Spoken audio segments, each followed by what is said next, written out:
नमस्कार विद्यार्थी मित्रांनो, इतिहासामध्ये एका विद्यार्थ्याने मला खूप छान प्रश्न विचारला।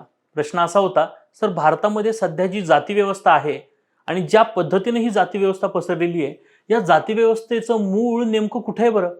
ते वैदिक कालखंडात आहे का? तर लक्षात घ्या, याचं उत्तर आहे या जाती व्यवस्थेचं मूळ वैदिक कालखंडात तर अजिबात नाहीये। कारण वैदिक कालखंडामध्ये आपण वर्ण व्यवस्था शिकलो होतो, हे लक्षात ठेवा। जाती व्यवस्था सुरू झाल्या ते म्हणजे गुप्तांच्या कालखंडामध्ये। मित्रांनो, गुप्तांच्या कालखंडामध्ये वर्णव्यवस्थेचा बदल जाती व्यवस्थेमध्ये झाला।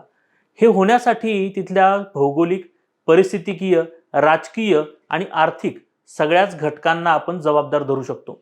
एक छोटासा घटक सांगतो।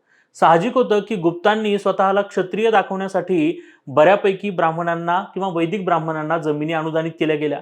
कुठे ना कुठेतरी सर्वसामान्यांसोबत व्यवहार वाढले गेले आणि आता ही वर्णव्यवस्था शिथिल होऊन जाती व्यवस्थेमध्ये कन्वर्ट झाली, ज्या जाती कामावरून पडलेल्या होत्या।